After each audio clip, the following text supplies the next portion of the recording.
আল্লাহ মিলিয়ে দিয়েছেন গো আপা। আল্লাহ তো জোড়া আগে থেকে তৈরি করে রাখেন। ভারী মিষ্টি দেখতে হয়েছে তোমার ছেলের বউ। এখন তোমার সঙ্গে মিলেমিশে দিন পার করতে পারলেই হয়।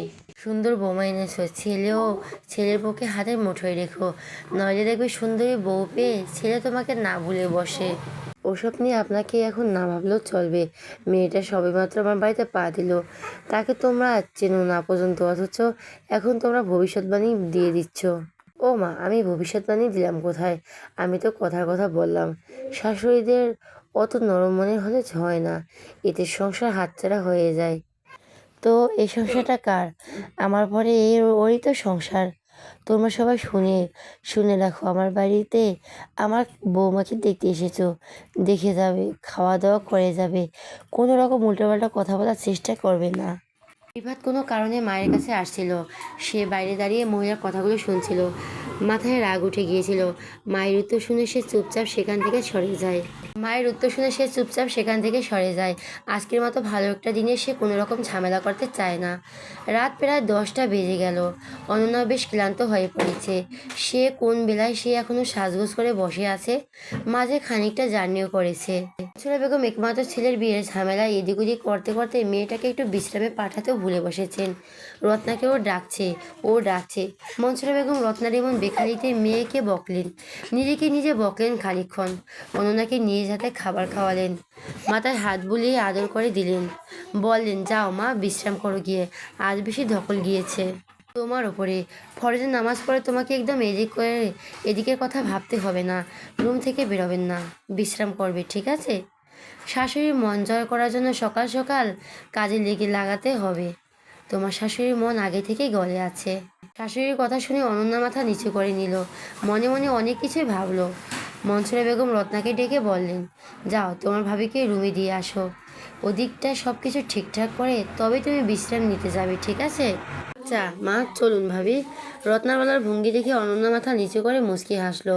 রত্নাও তার কাজিনে মিলে অনন্যাকে রিফাতের ঘরে নিয়ে গেল। ঘরে পা দেওয়ার সাথে সাথে অনন্যার নাক কায়ে কাঁচা ফুলের ঘেরান বাড়ি খেতে লাগলো।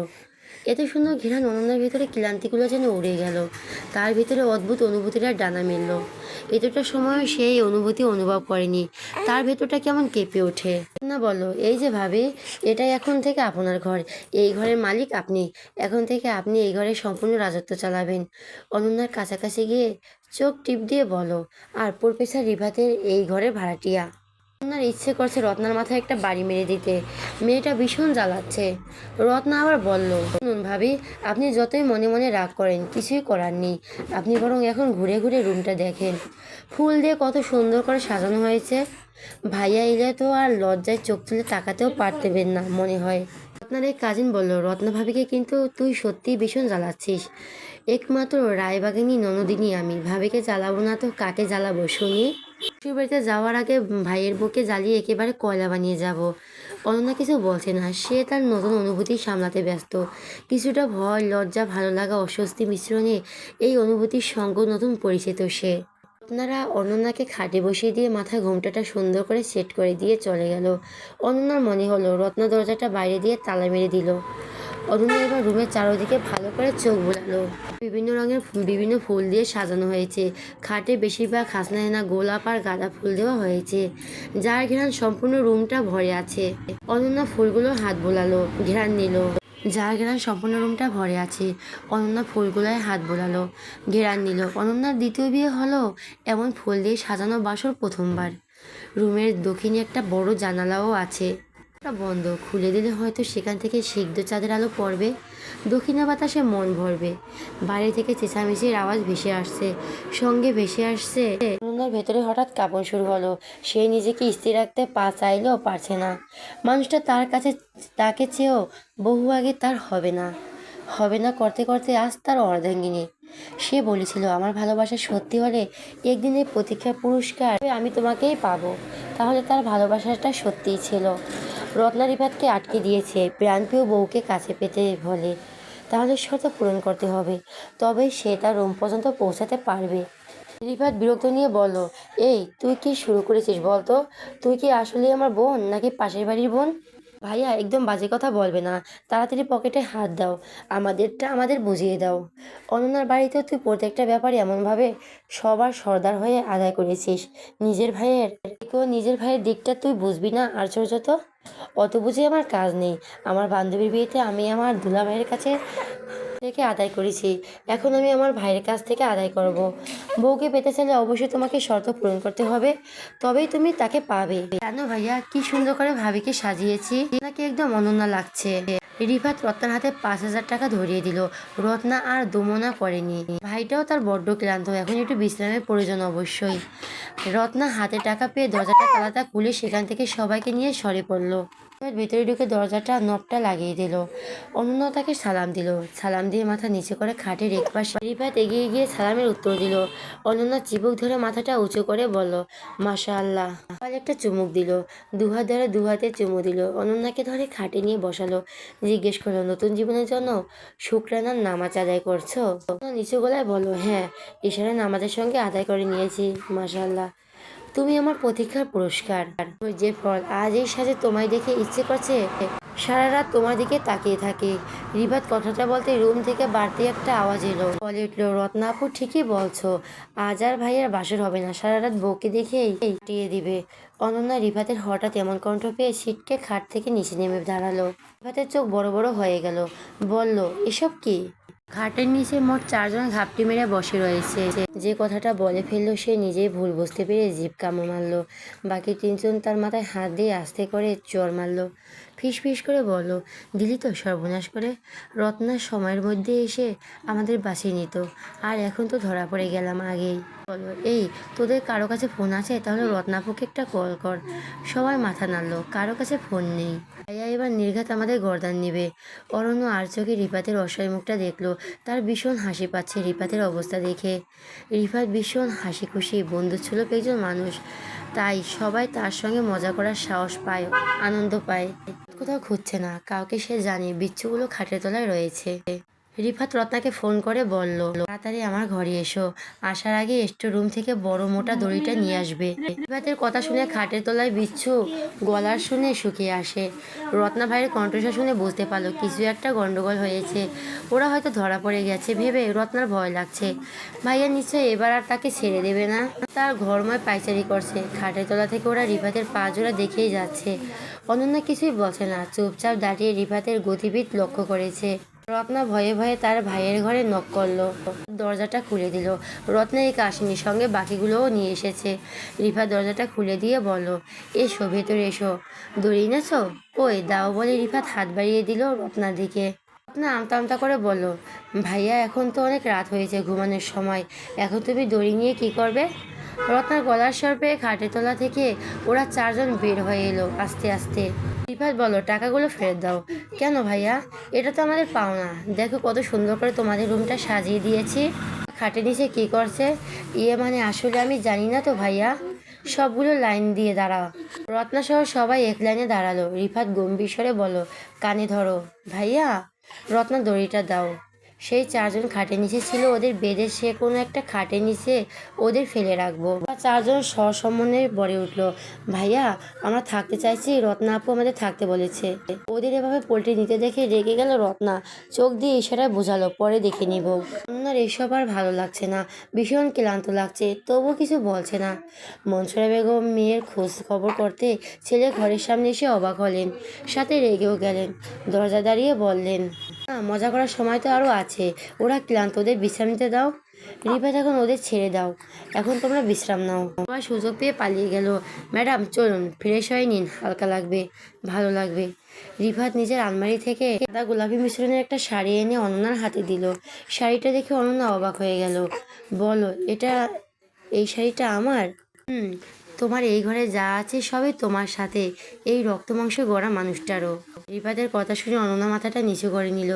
শাড়িটা হাত বুলিয়ে বলল, এই ডিজাইনের শাড়ি আপনি কোথায় পেলেন বলুন তো? এই শাড়ি আর কোথায় দেখেছো তুমি? বেশ কিছুদিন আগে আমি একই শাড়ি একই দোকানে দেখেছিলাম, ভীষণ পছন্দ হয়েছিল। আমি নেওয়ার আগে সেটা অন্য কেউ নিয়ে গিয়েছিল।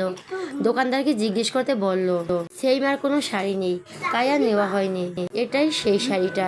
অনন্যা অবাক হয়ে তাকালো, রিফাতে দেখে সেই শাড়িটা মানে? আপনি কি সবসময় আমাকে নজরে রাখতেন নাকি? রাখবো না তো কি করব? পাওয়াই তো পাত্তাই তো দিচ্ছিলে না। আপনি অন্যের পছন্দ করা শাড়ি কিনে আনবেন? কিনে আনিনি তো, শুধু দু চারটা মিষ্টি মিষ্টি কথা বলেছি, ব্যাস হয়ে গেছে। ও আচ্ছা, আপনি বাইরের মেয়েদের সাথেও মিষ্টি মিষ্টি কথা বলেন। তুমি কি জেলাস? আশ্চর্য তো, এখানে জেলাস হওয়ার কি দেখলেন? এখন আপনি আমার স্বামী হয়ে গেছেন, তা তো আমার গায়ে লাগতেই পারে। রিফাত নিজের কোমরখানা দুলিয়ে নাচের অভিনয় করে সুরে সুরে বলল। রিফাতের দুষ্টুমিগুলো যদিও অনন্যা খুব ভালো লাগলো, তবে সে মুখে স্বীকার করলো না। মুখে ভেঙচি কেটে বলল, আশ্চর্য তো, কী শুরু করলেন? বাচ্চা হয়ে গেলেন নাকি? বলে সে পা বাড়ালো ফিরে হওয়ার উদ্দেশ্যে। রিফাত দৌড়ে গিয়ে অনন্যাকে পেছন থেকে ঝাপটে ধরল। অনন্যা যেন জমে গেল, এই প্রথম কোনো পুরুষ তার এতটা কাছাকাছি। রিফাত অনন্যাকে এমনভাবে ধরেছে হচ্ছে যেন পারলে বুকের ভেতর ঢুকিয়ে ফেলবে। রিফাতের বুকের সঙ্গে অনন্যার পিঠ ঢেকে রয়েছে। অনন্যা অনুভব করতে পারছে যেন রিফাতের হৃদয় যন্ত্রণা এত জোরে লাফাচ্ছে, মনে হচ্ছে বাইরে বেরিয়ে আসবে। অনেকটা সময় পেরিয়ে গেল, রিফাত অনন্যাকে ছেড়ে দিল।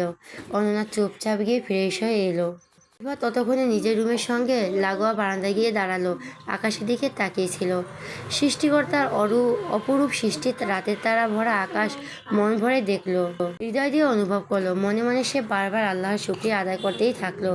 এই বারান্দায় দাঁড়িয়ে সে অনেকগুলো রাত এক আকাশের নিচে তাকিয়েছিল। আসমানের দিকে তাকিয়ে সে রবের সঙ্গে কথা বলেছে, জায়নামাজের কথা বলেছে। তার রব আজ তার ডাক শুনেছেন। দরজা খোলার শব্দ পেতে সে ঘরে চলে এলো। অনন্যা খাটের এক কোণে গুটিসুটি মেরে বসলো। তার ভেতরের অনুভূতি পুরাতন জীবনে এমন একটা রাত কল্পনা করত।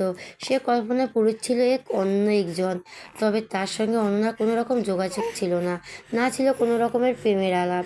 যদিও সম্পর্কে একটা নাম ছিল স্বামী। এই স্বামী নামক লোকটার ছবি দেখে সেই পুরুষ নিয়ে সে কল্পনা করত এমন একটা রাত আসবে। সেদিন তার সেই ভ্রম ভেঙে গেল। স্বামী নামক পুরুষটা পরপুরুষ হয়ে গেল। সেই দিন থেকে আজ পর্যন্ত এমন কোনো কল্পনা ভুলেও করেনি। এমনকি সেই পুরনো কল্পনাগুলোর উপরে ধুলো জমে গেছে। সে ধীরে ধীরে অনন্যার সামনে গিয়ে বসলো। অনন্যার হাত দুখানা নিজের হাতের মুঠোয় নিল, বলল, রবে দেওয়া শ্রেষ্ঠ উপহারগুলোর মধ্যে তুমি একজন।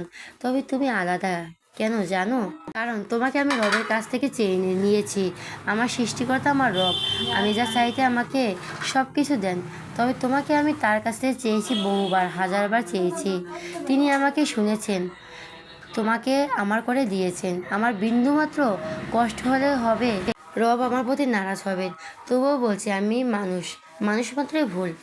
আমি স্বইচ্ছায় কখনো আমার প্রিয় মানুষদের কষ্ট দিতে পারি না, দেই না। সেখানে আমার নামটা তো আমি আমার হৃদয়ের খাতায় নিজেই। আমি যদি কখনো ভুল করে তোমার কষ্ট দিয়ে ফেলি, কখনো তুমি আমার ভুল বোঝো না। আমার জন্য অপেক্ষা করো, আমার সঠিক বুঝ আসা পর্যন্ত। আমাকে বুঝিয়ে দিও ভুলগুলো, কখনো আমায় ছেড়ে দিও না। একটা পরিবার, একটা ভালোবাসার রাগ অনুরাগ থাকবে। আমি রেখে গেলে আমার শক্ত করে জড়িয়ে ধরো, সব কিছু ঠিক করে যাবে। দেখো, তোমাকে নিজে থেকে ছাড়ানোর সাধ্য আমার নেই। সব কিছু শেষেই বলবো, আমার প্রিয়সিনী, তোমার সকল রাগে অনুরাগে তুমি আমায় রেখো। সারাটা জন্ম তুমি আমার হয়ে থেকো। চারদিকে ফরজের আজানের ধ্বনি ভেসে আসছে। প্রিয় মানুষকে বাহুডোরে রেখে শুভবে সাদিকে ডাকছে। দুজনে তাদের নতুন জীবনে নতুন সকালটা আল্লাহর সাক্ষাতের জন্য তৈরি হতে চলল। রিফাতের নামাজের জন্য তৈরি হয়ে পবিত্র হয়ে মসজিদের উদ্দেশ্যে ছুটল। অনন্যাও ঘরের কোণে জায়নামাজ বিছালো। অনন্যা নামাজ আদায় করে রুমের সঙ্গে লাগোয়া বারান্দায় দাঁড়িয়েছিল আকাশের পানে চেয়ে। ভাবছে সে অনেক কিছুই। ভাবনায় সে এতটাই বিভোর ছিল যে তাকে কেউ পিছন থেকে জড়িয়ে ধরতেই সে চমকে উঠল। অনন্যার কানে ভেসে এলো হৃদয় শীতল করা দুটো লাইন। রাতের আধার কেটে গেল, নীল আকাশটা হেসেছে সিগ্ধ ভোরের আলোয়। তেমনি তোমার উপস্থিতিতে হাসছে আমার হৃদয়। তুমি কি জানো, এমন সকালের অপেক্ষা আমি করেছি। এমন সকাল আমার জীবনের শেষ দিন পর্যন্ত আসুক। অনন্যার চোখ বন্ধ করে অনুভব করলো তার স্বামীর ভালোবাসা। মনে মনে খানিক ভয় হলো, এই ভালোবাসা জীবনের শেষ দিন পর্যন্ত বহাল থাকবে তো? এই ভালোবাসা তো নিজ থেকেই এসেছে তার কাছে। সে তো এই অনাকাঙ্ক্ষিত ভালোবাসার জন্য অপেক্ষা করেনি। রিফাত অনন্যার পাল্টা কোনো ভালোবাসা বানিয়ে অপেক্ষা করলো না। চমকায় তাকে কোলে তুলে নিয়ে চলে গেল ঘরের উদ্দেশ্যে। চুকে গেল অনন্যা। আরে আরে, কে করছেন? তোমার একটুখানি বিশ্রাম নেওয়া উচিত। বাইরে অনেক মেহমান, যাই না সবাই সঙ্গে একটু কথাবার্তা বলি, তার জন্য অনেক সময় পাবে। এখন তোমার বিশ্রামের প্রয়োজন। এখন বাইরে গেলে মা কিন্তু ভীষণ রাগ করবে তোমার সঙ্গে। সেই তোমাকে ঘরে পাঠিয়ে দিবে। এবং এর চেয়ে বরং তুমি তোমার স্বামীর মন শান্ত করো। এই অশান্ত বুকে তোমার মাথাটা রেখে শান্ত করে দাও। শ্বশুরবাড়িতে প্রথম দিনটা অনন্যার জীবনের শ্রেষ্ঠ একটা দিনের মতো কাটলো। সবাই এতে এত ভালোবাসা, হাসি, আনন্দ তাকে ভুলিয়ে দিল তার জীবনে অতীতের কালো ছায়া আজ যেন তার দুঃস্বপ্নের মতো উড়ে গেছে। অনন্যা জায়নামাজে দুহাত তুলে দোয়া করলেন এই হাসি খুশি জীবনে যেন সে সারা জীবন ধরে রাখতে পারে, সবাইকে নিয়ে সুখ দুঃখে একসঙ্গে বেঁচে থাকতে পারে। আজ অনন্যা রিফাতের বৌভাতের অনুষ্ঠান, চারদিকে আলো ঝলমল করছে। বিশাল আয়োজন করা হয়েছে রিফাতের বাড়িতে। একমাত্র ছেলের বৌভাত, কোনো কমতি রাখেনি রাহুল আমিন। অনন্যাকে আবারও বউ সাজিয়ে বসিয়ে রাখা হয়েছে। আত্মীয় স্বজন আসাচ্ছে নতুন বউ দেখতে, প্রশংসা করছে। অনন্যার বাড়ির সবাই এসে পড়েছে, তাদেরকে সম্মান সহিত অভ্যর্থনা জানানো হয়েছে। মেয়ের হাসি মুখের দিকে তাকে চোখের পানি মুছলেন অনন্যার বাবা মা। মন ভরে দোয়া করলেন এই হাসি যেন তার সারা জীবন অটুট থাকুক, মেয়েটার জীবনে আর কোনো কালো ছায়া না আসুক। সময় গড়িয়ে গেল বেশ। অনুষ্ঠান সুস্থভাবে সম্পন্ন হলো। খাওয়া দাওয়া শেষে আত্মীয় স্বজন যে যার গন্তব্যে রওনা দিয়ে দিয়েছে। কিছু কাছাকাছি ঘনিষ্ঠ আত্মীয় স্বজন থেকে গেছেন, তারাও একদিন চলে যাবেন যে যার কর্মজীবনের উদ্দেশ্যে। পরিবারের মেয়ে জামাইকে সঙ্গে করে নায়র নিয়ে যাওয়ার আর্জি জানালেন। রিফাতের পরিবার থেকে কোনো রকম বাধা বা মনোমালিন্য এলো না, তারা হাসি মুখে তাদের আর্জি মেনে নিলেন। রত্নাও তাদের সঙ্গী হলো। অনন্যার পরিবারের সবাই আগে আগে রওনা দিয়ে চলে গেল। অনন্যাদের জন্য গাড়ি রেখে গেল। আগে আগে গিয়ে নতুন জামাইয়ের জন্য আয়োজন করতে হবে। অনন্যাদের বাড়িতে এখন আত্মীয় স্বজনের ভিড় হয়ে গেছে। নতুন মেয়ে জামাই নায়র আসবে, তাদের সঙ্গে সময় কাটাবে বলে। নতুন জামাই এলো বলে চারদিকে হইচই করে হয়ে গেল। রত্না অনন্যার কানে কানে বলল, ভাবি, আমাদের বাড়িতে তোমাকে কোলে করে ঢোকানো হয়েছিল ঘরে, তোমাদের বাড়িতে নতুন জামাইকে কোলে করে ঢোকাবে না? অনন্যার পাশে অনন্যার ছোট ভাবি সীমা দাঁড়ানো ছিল। সেও কথাটা শুনে ফেললো। কিছুটা দূরে অন্যবার অনিককে দাঁড়িয়ে থাকতে দেখে সেদিকে ছুটল সীমা। অনিক সীমাকে এভাবে ছুটে আসতে দেখে চোখ ছোট ছোট করে জিজ্ঞেস করলো, কি ব্যাপার, তুমি এভাবে ছুটছো কেন? তোমরা এরকম নিরামিষ কেন বলো তো? ওকে উদ্দেশ্য করে বললো, ভাইয়া, আপনারা এইভাবে নিরামিষ নিরামিষ বসে থাকলে হয়? একটা মাত্র বোন, তার বিয়ে শেষ হয়ে গেলে আর কখনো এমন মজা আমরা করতে পারবো? আরে বাবা, কি হয়েছে সেটা তো বলো। শুনেছি ও বাড়িতে নাকি অনন্যাকে কোলে করে ঘরে তোলা হয়েছিল, তাহলে আমরা কেন জামাইকে কোলে করে তুলবো না? আর এই কাজ তো ভাই হিসাবে অবশ্যই তোমাদের করা উচিত। অন্যবার অনেক মুখ চেপে হাসলো, বলল, বিয়ের দিন তো বেচারাকে আমার কোলে করে আনতে চেয়েছিলাম, কিন্তু সে কি করলো, গলায় মালা দিয়ে গেট খোলার সঙ্গে সঙ্গে আমাদের কোনো সুযোগ না দিয়ে নিজ পায়ে হেঁটে ঢুকে পড়লো। সেদিন যা হয়েছে হয়েছে, এখন জামাই বাইরে দাঁড়িয়ে আছে, তোমরা তাড়াতাড়ি যাও। অনিকার অর্ণব দৌড়তে এলো, এসেই থামিয়ে দিল। আরে দাঁড়াও ভাই, কোথায় যাচ্ছ? এইভাবে তো আমাদের বাড়িতে ঢুকতে পারবে না। রিফাত যেন ঘাবড়ে গেল, ঘাবড়ে গিয়ে তাকালো অন্যান্য ভাইয়ের দিকে। অর্ণব আর অনিক দেখলো রিফাতের ঘাবড়ে যাওয়া মুখটা। অর্ণব বলল, আরে প্রফেসর, আপনি এভাবে ঘাবড়ে গেলেন কেন? এ তো ভয় পাওয়ার কিছু নেই। শুনুন, কখনো দেখেছেন যে নতুন কোনো সদস্য যখন বাড়িতে আসে পায়ে হেঁটে আসে? এই যেমন ধরুন, আমি এই বাড়িতে প্রথম এলাম তখন কিন্তু আমি পায়ে হেঁটে আসিনি, কোলে করে আনা হয়েছিল আমাকে। তারপর এই অনিক, সেও কিন্তু পায়ে হেঁটে আসেনি, তাকেও কোলে করে আনা হয়েছিল। আমাদের অনন্যা, তাকেও কোলে করে আনা হয়েছে। আপনি আমাদের নতুন ভাই, আপনাকে কিভাবে পায়ে হেঁটে আমাদের ঘরে যেতে দিই বলুন তো? তারা দেখে হাসির রোল পড়ে গেল। তবে হইচই শুরু করে দিল নতুন জামাইকে কোলে করে নেওয়ার হবে। অন্নবাবার বলল, সেদিন আপনাকে কোলে করে নিতাম নতুন জামাইকে, কিন্তু আপনি তো সেই সুযোগটা দেননি। এবারকে কোলে নেওয়া হবে শুনে অনন্যা মাথা নিচু করে হাসলো, যাতে সেই হাসি কারোর চোখে না পড়ে। রিফাত প্রাথমিক পর্যায়ে বেশ লজ্জা পেয়ে গেল, তবে তা প্রকাশ করলো না। একে তো সে এবারই নতুন জামাই, তার উপর সবারই তো হাসি ঠাট্টায় বেশ লজ্জায় পড়ে যাচ্ছে। তবুও নিজেকে বেশ স্বাভাবিক রেখে বলল, যেদিন তো বউ নেওয়া তাড়া ছিল, আর আজ আমার বউ আমার সঙ্গে, আর কোনো তাড়াটাই নেই, তাই আমিও আমার বড় ভাইদের কোলে ওঠার জন্য প্রস্তুত। অর্ণবণিক দুই ভাই রিবাতকে দুই দিক থেকে কোলে তুলে নিয়ে চললো ঘরের দিকে। সবাই হৈ হৈ করে উঠল। ভাইয়ের সঙ্গে যোগ দিল আরও কয়েকজন। রত্না সবকিছু ভিডিও করে রাখছে। অনন্যা ভাবিরা অনন্যাকে দুই দিক থেকে তুলে নিল। আচমকা অনন্যা ঘাবড়ে গেল, এমন আক্রমণের জন্য প্রস্তুত ছিল না। অনন্যার বাবা মা ভাই ভাবিরা জামাইকে যথেষ্ট আপ্যায়ন করলেন। আজ রিপাত প্রচালিত কথাটির সঙ্গে মিলালো, শ্বশুরবাড়ির মধুর হাড়ি। হাজার তারার ভিড়ে রাতের আকাশটা যেমন চাঁদ ছাড়া শূন্য শূন্য লাগে, ঠিক তেমনি আমার সকল পাওয়ার মাঝে তুমি ছাড়া অপূর্ণ। জ্যোৎস্না রাতের আকাশে যেমন চাঁদ সঙ্গী হয়ে চারদিকে আলো ছড়ায়, ঠিক তেমনি তুমিও আমার জীবনের আলো, আমার হৃদয়ের জ্যোৎস্না। রাতে তারা ভরে আকাশে এক মনে তাকিয়ে আছে অনন্যা। রিফাত কোনো কাজে বাইরে গিয়েছিল, সে এসে দেখে অনন্যা আকাশ দেখছে। অনন্যাকে পেছন থেকে জড়িয়ে ধরে উক্ত শব্দগুলো আওড়ালো। আজ বিয়ের এক সপ্তাহ পার হয়ে গেল অনন্যার। তাদের সম্পর্কটা এ কদিনে বেশ স্বাভাবিক। আর পাঁচটা স্বামী স্ত্রীর মতো তাদের সম্পর্কটা গড়ে উঠেছে। অনন্যা তার সর্বোচ্চ দিয়ে চেষ্টা করছে এই ভালোবাসা ধরে রাখার। অনন্যা রাতের তারা ভরা আকাশের দিকে তাকিয়ে বলো, ভালোবাসার কথা প্রকাশ করলে নাকি ভালোবাসা ফিকে হয়ে যায়, কিন্তু আপনার ভালোবাসা তো ফিকে হয়ে যাচ্ছে না। আমি আপনার প্রতি দিন দিন ভীষণ দুর্বল হয়ে পড়ছি। মনে হচ্ছে এই ভালোবাসা আমাকে শক্ত হাতে ধরে রাখতে হবে। আচ্ছা, আমি যদি ভালোবাসা প্রকাশ করি, তাহলে সেই ভালোবাসা কি হারিয়ে যাবে?